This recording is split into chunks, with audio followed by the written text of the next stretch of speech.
चाल चक्र का बाप इससे पहले ना किसी ने सुनी, ना किसी ने देखी इतनी सटीक भविष्यवाणी। चाल चक्र। नमस्कार, बहुत स्वागत है आपका। आप देख रहे हैं चाल चक्र और मैं हूं आपके साथ शैलेंद्र पांडे। आज हम बात करेंगे नव दुर्गा के चौथे स्वरूप के बारे में।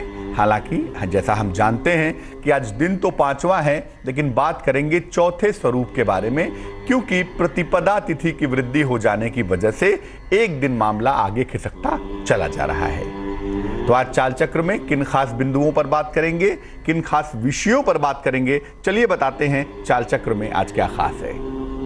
चाल चक्र में आज बात करेंगे मां कूष्मांडा की महिमा की। क्या है मां कूष्मांडा की पूजा विधि, इनका पूजा विधान क्या है, मां कूष्मांडा से किस ग्रह का संबंध है, इनकी पूजा करने से कौन सा ग्रह शांत होता है, ये तमाम बातें आपको बताएंगे। इसके अलावा राशियों की सटीक भविष्यवाणी होगी आपके लिए, और आज के शुभ पहर की चर्चा भी करेंगे और आपको बताएंगे कि आज के शुभ पहर में ऐसा क्या करें जिससे जीवन की तमाम मुश्किलें दूर हो जाएं, तमाम मुश्किलें हल हो जाएं। तो चलिए कार्यक्रम की शुरुआत करते हैं। सबसे पहले जानते हैं क्या है आज का पंचांग।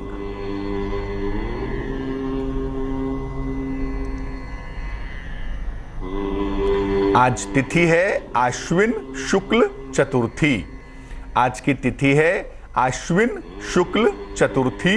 नक्षत्र है आज का विशाखा नक्षत्र, और विशाखा के उपरांत आज ही अनुराधा नक्षत्र भी लगेगा, आज ही अनुराधा नक्षत्र भी रहेगा। चंद्रमा वृश्चिक राशि में संचरण करेंगे और चंद्रमा के इस चाल के आधार पर हम ये समझेंगे कि आपका दिन कैसा जाएगा, कितना अच्छा होगा, कितना बुरा होगा, आज के दिन की अच्छी और बुरी बातें क्या रहेंगी। राहु काल का समय, इसमें कोई भी नया और शुभ कार्य नहीं करेंगे। वो समय होगा दोपहर के 12 बजे से तकरीबन 1:30 तक। और उत्तर दिशा की तरफ यात्रा करने की आज मनाही होगी, तो बेहतर होगा कि उत्तर दिशा की तरफ यात्रा ना करें। लेकिन अगर यात्रा करना जरूरी है, मजबूरी है, तो ऐसी दशा में जरा सा सौंफ खा के और भगवान का स्मरण करके यात्रा करेंगे तो मुश्किल से बचे रहेंगे।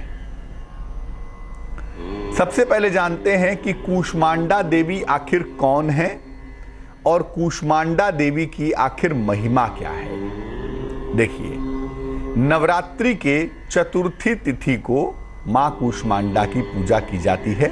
नवरात्रि की चतुर्थी तिथि को नव दुर्गा के चौथे स्वरूप की पूजा होती है।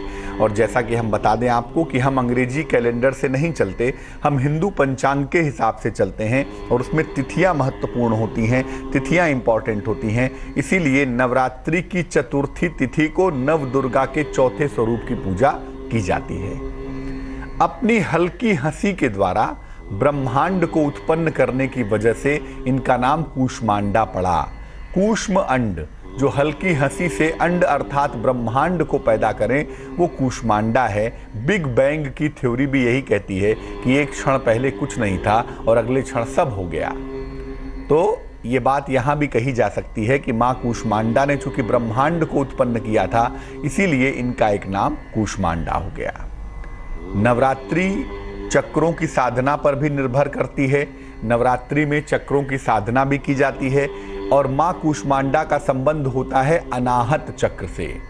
मां कूष्मांडा जिस चक्र को नियंत्रित करती हैं, उस चक्र का नाम है अनाहत चक्र, और मां कूष्मांडा का कंट्रोल इसी चक्र पर दिखाई देता है, इसी चक्र पर रहता है। तो जब आप मां कूष्मांडा की पूजा करते हैं तो जाने अनजाने आपका अनाहत चक्र प्रबल होता है, आपका अनाहत चक्र मजबूत होता है, स्ट्रांग होता है। मां की 8 भुजाएं हैं, अष्टभुजा धारिणी है मां, इसीलिए मां कूष्मांडा का एक नाम अष्टभुजा देवी भी है। अष्टभुजा देवी के नाम से विख्यात हैं। संस्कृत भाषा में कूष्मांडा को कुम्हड़ कहते हैं। कुम्हड़ माने कुम्हड़ा, जिसको सीताफल, काशी फल भी आप कहते हैं। इस कुम्हड़े को कूष्मांड कहते हैं संस्कृत भाषा में, और कुम्हड़ा इन्हें विशेष रूप से प्रिय होता है। या यूं कह लें कि नवरात्रि में चौथे दिन की पूजा में कुम्हड़े की बलि इनको चढ़ाई जाती है, या कुम्हड़ा इनको अर्पित किया जाता है। इसीलिए इनका एक नाम कूष्मांडा भी है, और या कुम्हड़े का इनसे सीधा संबंध जोड़ा जाता है, समझा जाता है। ज्योतिष में इनका संबंध होता है बुध नामक ग्रह से। मरकरी नामक जो प्लेनेट होता है, बुध नामक जो ग्रह है, जिसको युवराज ग्रह भी कहते हैं, वो माँ कूष्मांडा से सीधे तौर से जुड़ा हुआ है। तो जब आप माँ कूष्मांडा की पूजा करते हैं एक निश्चित विधि विधान से, एक खास तरीके से, तो उससे बुध प्रबल होता है, बुध प्रचंड होता है। इसीलिए बुध को मजबूत करने के लिए भी माँ कूष्मांडा की पूजा की जाती है। अब इस बार मैं फिर बता दूं, 5वां दिन तो होगा 5 अक्टूबर को, यानी आज के दिन, लेकिन तिथियों के हिसाब से चतुर्थी तिथि चूंकि आज है, इसीलिए माँ के चौथे स्वरूप की जो उपासना है वो 5 अक्टूबर को यानी आज के दिन की जा रही है। और आज के दिन चतुर्थी तिथि होने की वजह से आज माँ के चौथे स्वरूप की अर्थात माँ कूष्मांडा की पूजा की जाएगी।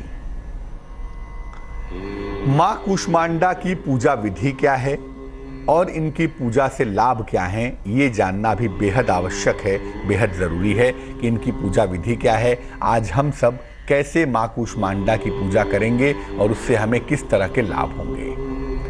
चूंकि माँ कूष्मांडा का संबंध अनाहत चक्र से भी है और बुध से भी है, इसीलिए माँ कूष्मांडा की पूजा में हरे रंग का विशेष प्रयोग होता है। हरे वस्त्र धारण करके माँ कूष्मांडा की पूजा करनी चाहिए। तो आपसे भी यही कहूँगा कि हरे वस्त्र धारण करके माँ कूष्मांडा का पूजन करिए। पूजा के दौरान माँ को हरी इलायची, हरी सौंफ और कुम्हड़ा अर्पित करिए। हरी चीज़ें अर्पित करिए। हरी इलायची, हरी सौंफ, कुम्हड़ा, ये आप माँ कूष्मांडा को अर्पित करिए। इसके बाद उनके मुख्य मंत्र का जप करिए। माँ कूष्मांडा का मुख्य मंत्र है ओम कूष्मांडा दैव्ये नमः। ओम कूष्मांडा दैव्ये नमः, ये माँ कूष्मांडा का मूल मंत्र है। इसका आज कम से कम 108 बार जप करना चाहिए माँ कूष्मांडा के सामने बैठकर। और चाहें तो सिद्ध कुंजिका स्तोत्र का पाठ करें। दुर्गा सप्तशती अगर आप पढ़ते हो तो दुर्गा सप्तशती में कवच, कीलक और अर्गला दिया होता है और उसी के साथ सिद्ध कुंजिका स्तोत्र भी दुर्गा सप्तशती में दिया रहता है। सिद्ध कुंजिका स्तोत्र इतनी महिमावान स्तुति है कि उसके बारे में कहते हैं कि अगर कोई व्यक्ति सिद्ध कुंजिका स्तोत्र का पाठ करता है तो उसे संपूर्ण दुर्गा सप्तशती के पाठ का फल प्राप्त होता है। तो चाहें तो सिद्ध कुंजिका स्तोत्र का पाठ करें, बेहद अच्छा होगा, बेहद शुभ होगा। सिद्ध कुंजिका स्तोत्र का पाठ आप आसानी से, सरलता से कर सकते हैं। अगर आप मंत्र नहीं जप सकते, अगर आप अन्य कोई कार्य नहीं कर सकते, तो कम से कम आज के दिन सिद्ध कुंजिका स्तोत्र का पाठ करने से माँ कूष्मांडा की जो कृपा है वो आपको आसानी से मिल पाएगी। अब ये जानते हैं कि माँ कूष्मांडा की उपासना से किस तरह के रोग और किस तरह की शारीरिक समस्याएं दूर हो जाती हैं, किस तरह की बीमारियां दूर होती हैं, किस तरह की जीवन की मुश्किलें दूर होती हैं अगर हम माँ कूष्मांडा की पूजा करते हैं। तो माँ कूष्मांडा की पूजा से हकलाहट की समस्या दूर होती है, वाणी की समस्या दूर होती है और अभिव्यक्ति की समस्या दूर होती है। जो बुद्ध की समस्याएं हैं, जैसे वाणी की समस्या है, हकलाहट की समस्या है, अभिव्यक्ति यानी एक्सप्रेशन की समस्या है, ये तमाम समस्याएं दूर हो जाती हैं अगर हम माँ कूष्मांडा की पूजा करते हैं, तो माँ कूष्मांडा की उपासना करते हैं। तो माँ कूष्मांडा की पूजा करने से त्वचा की समस्या भी दूर होती है। स्किन की अगर कोई प्रॉब्लम है तो वो प्रॉब्लम भी समाप्त होती है। स्किन की प्रॉब्लम में भी सुधार होता है, राहत मिलती है। रूप सौंदर्य की समस्या भी दूर होती है, क्योंकि बुद्ध का संबंध आपके चेहरे के, आपके शरीर की स्किन से तो है ही, आपके शरीर के ग्लो से भी है, आपके शरीर की ताकत से भी है। इसीलिए रूप सौंदर्य की समस्या भी दूर होती है जब आप माँ कूष्मांडा की पूजा करते हैं या करती हैं। कान, नाक, गले की अगर कोई समस्या है, ENT की कोई प्रॉब्लम है, कान, नाक, गले में अगर दिक्कत रहती है, तो माँ कूष्मांडा की पूजा से कान, नाक और गले की समस्या भी निश्चित रूप से दूर होती है। उससे भी छुटकारा जल्दी व्यक्ति को मिल पाता है। तो कुल मिला जुला के जो समस्या दूर होती है वो वाणी की समस्या है, वो अभिव्यक्ति की समस्या है और वो प्रेजेंटेशन की समस्या है, वो समस्या दूर हो जाती है। मोटे तौर से जो बुद्ध से जुड़ी हुई समस्या है, जो बुद्ध के कमज़ोर होने पर पैदा होती है, अगर आप माँ कूष्मांडा की पूजा करें तो बुद्ध से जुड़ी हुई तमाम समस्याएं दूर हो जाती हैं। और इसके लिए आपको अलग से कुछ करने की ज़रूरत नहीं होती। इसके लिए आपको छोटा सा उपाय करने की जरूरत होती है और उस छोटे से उपाय को करने से आप बुद्ध को प्रबल कर पाते हैं, बुद्ध को मजबूत कर पाते हैं। और अगर आप बुद्ध को मजबूत कर पाते हैं तो निश्चित रूप से जो समस्याएं हमने आपको बताई वो समस्या दूर हो जाती है। अब सवाल यही है कि मां कूष्मांडा की पूजा से कौन सा ग्रह मजबूत होता है। तो जैसा हमने आपको बताया कि मां कूष्मांडा की पूजा से बुद्ध मजबूत होता है, लेकिन कैसे? आज के दिन आखिर कैसे मां कूष्मांडा की पूजा करें कि बुद्ध हमारा प्रबल हो, बुद्ध हमारा मजबूत हो, बुद्ध की मुश्किलें हमारी दूर हो जाएं? कैसे करेंगे? मां कूष्मांडा की पूजा से सबसे पहले बता दूं, बुद्ध मजबूत होता है और 9 दिन जो नव देवियों की पूजा होती है उससे अगर टेक्निकली हम देखें तो उससे 9 के 9 ग्रह मजबूत होते हैं, 9 के 9 ग्रह शक्तिशाली हो जाते हैं। उसमें मां कूष्मांडा की पूजा से बुद्ध विशेष रूप से मजबूत होता है, बुद्ध विशेष रूप से ताकतवर हो जाता है। कैसे मजबूत करेंगे बुद्ध को? उसके लिए आज 108 बार बुद्ध का मंत्र जपेंगे। बुद्ध का सरल मंत्र है, बुद्ध का वैदिक मंत्र है, ओम बुम बुधाय नमः। ओम बुम बुधाय नमः 108 बार ये मंत्र कहेंगे। ओम बुम बुधाय नमः मां कूष्मांडा का स्मरण करके देवी के सामने बैठकर, और मां को हरी इलायची भी अर्पित करेंगे। मां को हरी इलायची भी देंगे।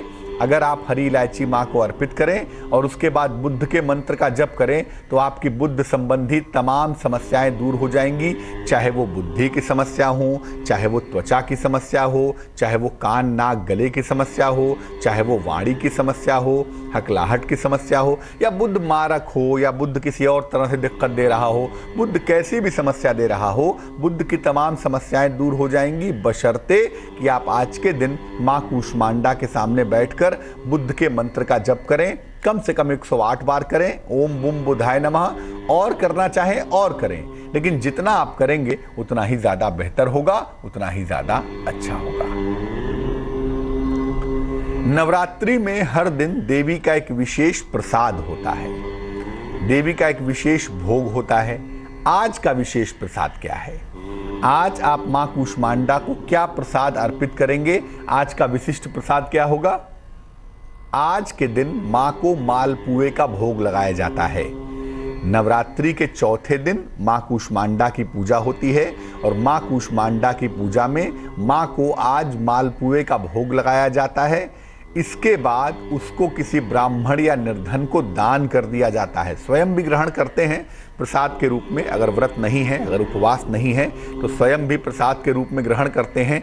नहीं तो कुछ हिस्सा किसी ब्राह्मण या निर्धन को दान करते हैं, कुछ हिस्सा स्वयं ग्रहण करते हैं। तो मालपुए का भोग लगाकर किसी ब्राह्मण या किसी निर्धन को दान कर देंगे।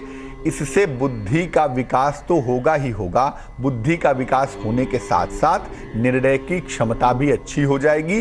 निर्णय की अगर कोई मुश्किल है, डिसीजन मेकिंग कैपेसिटी कमजोर है, उसमें दिक्कत है तो वो दिक्कत दूर हो जाएगी और आपकी बुद्धि बहुत शार्प हो जाएगी, आपका ब्रेन बहुत अच्छा होता हुआ दिखाई देगा।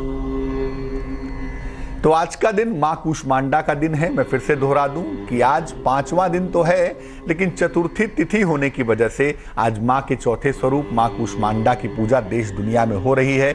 और आज हम सबको भी मां कूष्मांडा की पूजा करनी है। उन्हें हरी चीजें मुख्य रूप से अर्पित करनी है और हरी चीजें अर्पित करने के साथ उनके मंत्र का भी जप करना है। और जिसको अपना बुद्ध प्रबल करना है, बुद्ध मजबूत करना है, आज बुद्ध के मंत्र का भी जप करेगा। ऐसा करने से बुद्ध की तमाम मुश्किलें दूर हो जाएंगी, बुद्ध की तमाम समस्या दूर हो जाएगी। और आज मां कूष्मांडा को मालपुए का भोग लगाया जाएगा। इसको प्रसाद की तरह ग्रहण भी करेंगे, इसका दान भी करेंगे। ऐसा करने से बुद्धि का विकास होगा और निर्णय की जो क्षमता है वो काफी बेहतर होती चली जाएगी। एक दर्शक जुड़ रहे हैं, निशांत हैं हापुड़ से, उनसे बात करते हैं। निशांत जी बताइए।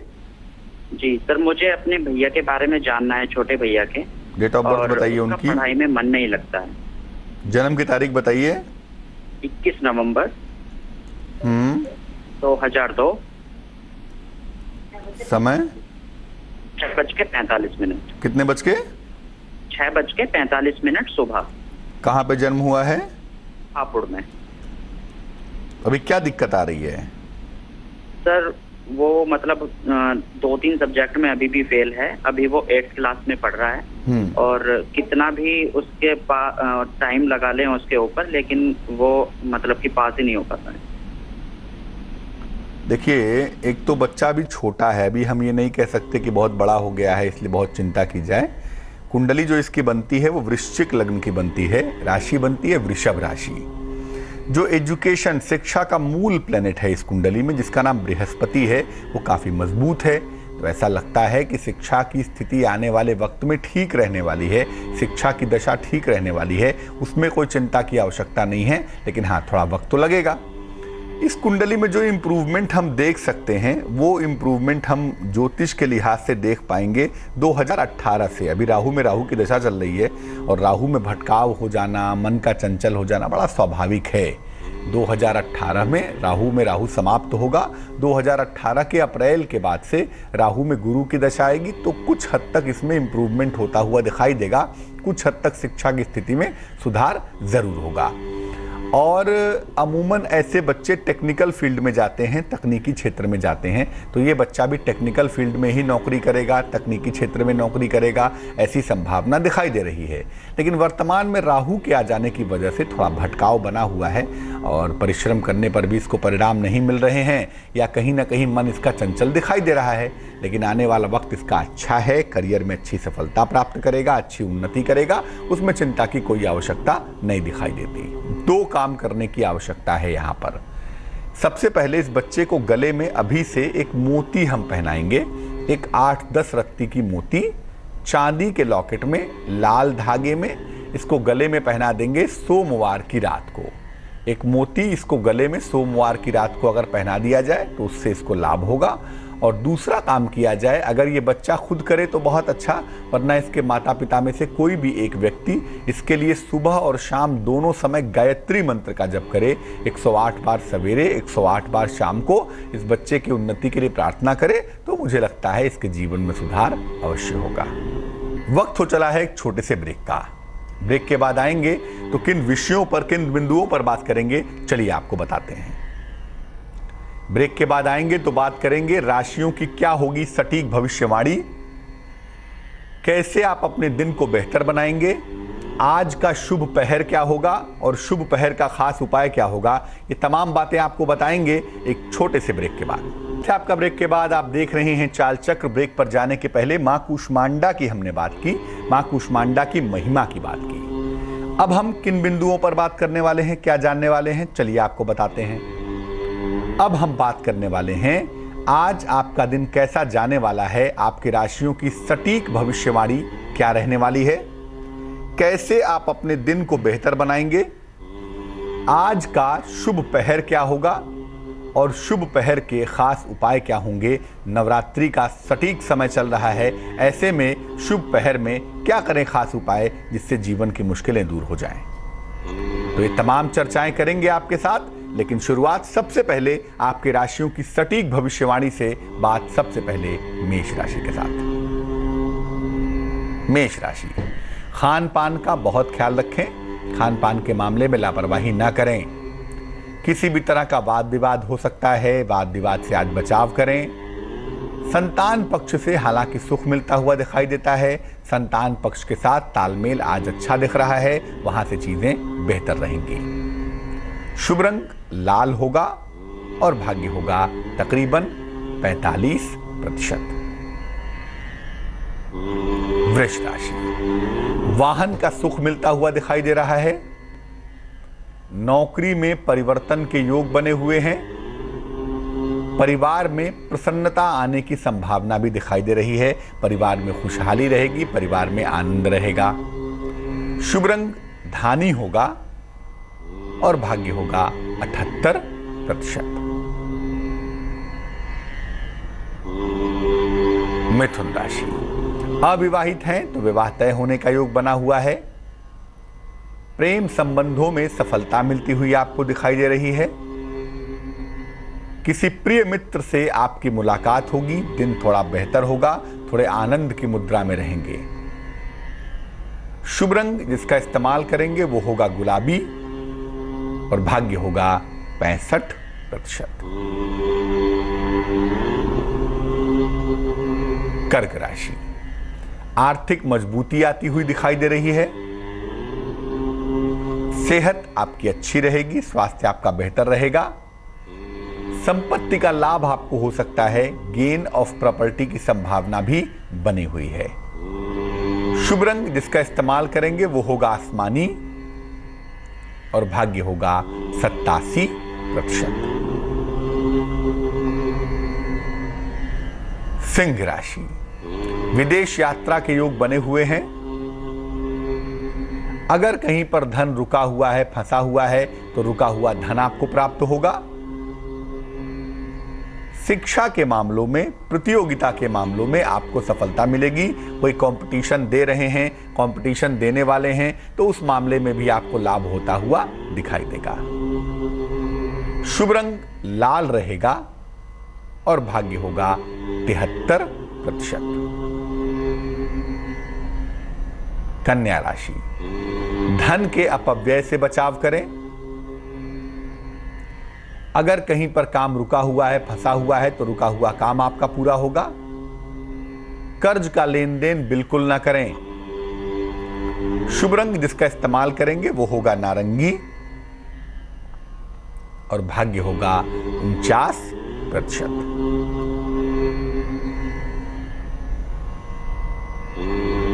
तुला राशि, परिवार में प्रसन्नता आएगी, मान सम्मान आपको मिलेगा। धन का इन्वेस्टमेंट ना करें तो बेहतर रहेगा। शुभ रंग जिसका प्रयोग करेंगे वो होगा पीला और भाग्य होगा 69%। वृश्चिक राशि, संतान प्राप्ति के सुंदर योग बने हुए हैं। रोजगार में मनचाही सफलता मिलेगी आपको। आकस्मिक धन की प्राप्ति होती हुई भी दिखाई दे रही है।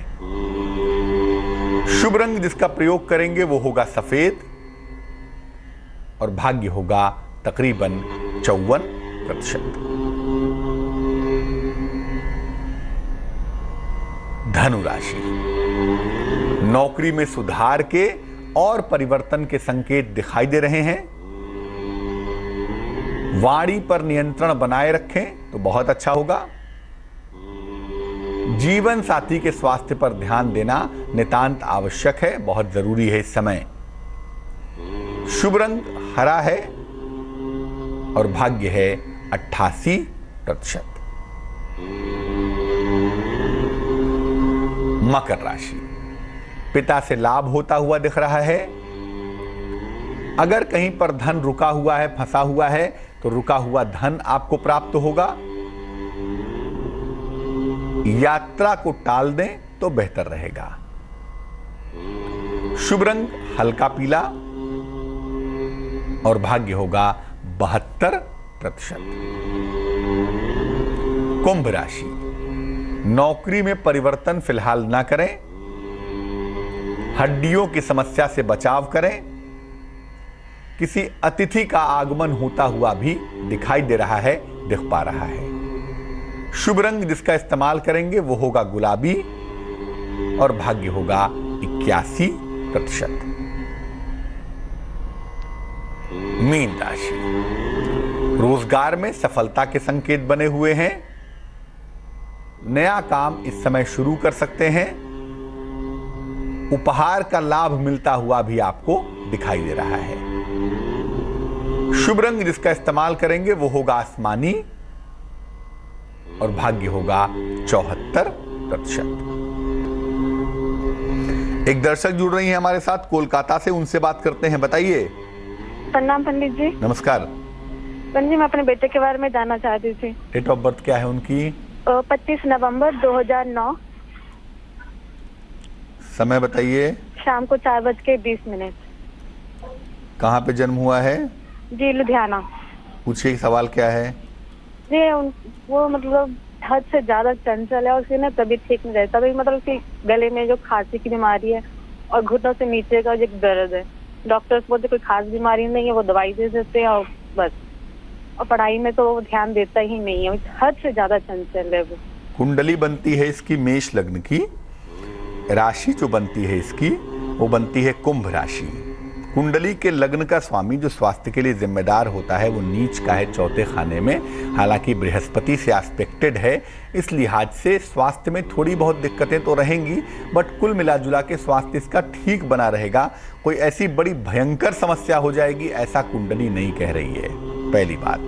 दूसरी बात यह है कि चंद्रमा कुंभ का है और जन्म से जो दशाएं आपके बेटे की चल रही हैं वो दशाएं बड़ी मजबूत नहीं हैं। अभी आपके बेटे की राहु की दशा समाप्त हुई है और अभी बृहस्पति की दशा शुरू हुई है। तो जैसे जैसे अब दशा आगे बढ़ेगी वैसे वैसे आपके बेटे का स्वास्थ्य बेहतर होगा, चंचलता कम होगी, दिमाग स्थिर होगा। तो कोई खास चिंता करने की आवश्यकता नहीं है। एक माँ होने की वजह से चिंता हो जाना स्वाभाविक है, लेकिन जब ये बच्चा 10 वर्ष का हो जाएगा तो 10 वर्ष के बाद मुझे कोई ऐसी खास समस्या इसकी कुंडली में रहती हुई नहीं दिखाई देती है। 10 वर्ष तक थोड़ा ध्यान रखना चाहिए और उसके लिए आप इसकी माता जी हैं, आप नियमित रूप से सुबह शाम हनुमान चालीसा का पाठ कर लीजिए, बजरंगबली की पूजा करिए अपने बच्चे के लिए। मुझे लगता है इसकी जो मुश्किलें हैं इसके जीवन में वो एकदम से ठीक हो जाएंगी। एक दर्शक और जुड़ रही हैं कोलकाता से, सीमा है, उनसे बात करते हैं। सीमा जी बताइए।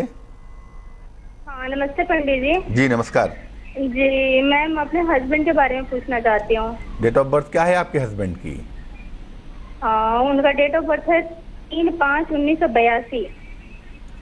3/5/1982। समय बताइए।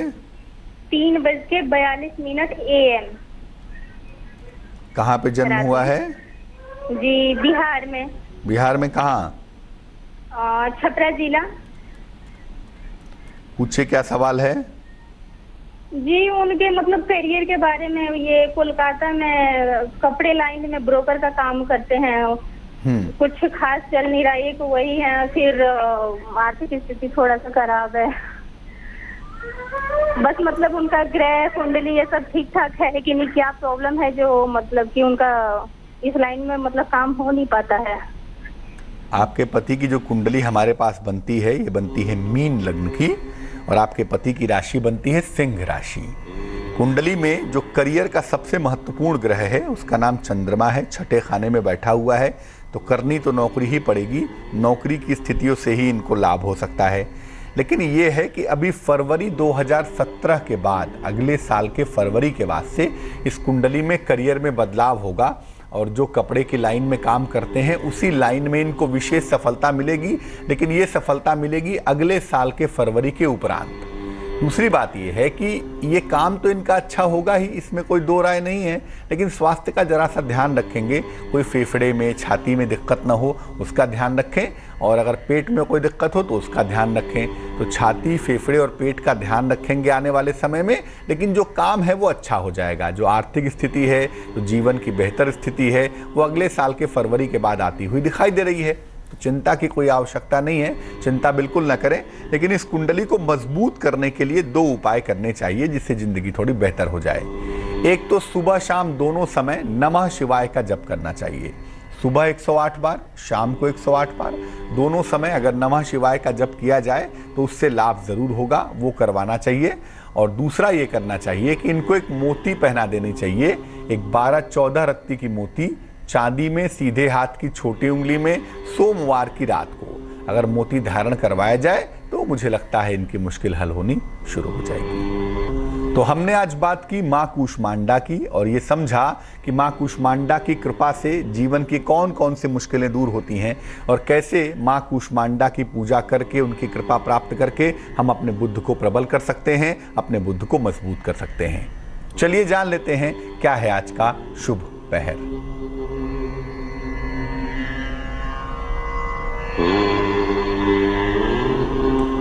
आज का शुभ पहर है शाम को 7 बजे से रात को 8:30 तक। इस समय में माँ को हरी इलायची अर्पित करिए। 1, 2, 3, 4 जितनी भी चाहें हरी इलायची अर्पित करें, उसे सुरक्षित रख लें, प्रसाद की तरह ग्रहण करते रहिएगा।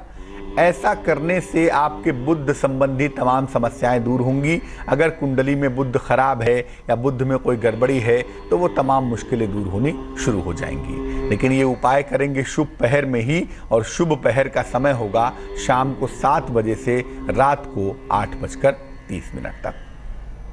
तो आज के लिए चाल चक्र में बस इतना ही। मुझे दीजिए इजाजत। कल देवी के एक और अनूठे स्वरूप के साथ पुनः हाजिर होंगे, लेकिन फिलहाल के लिए इतना ही। आगे देखिए रिश्तों की कहानी संजय सिन्हा के साथ। नमस्कार।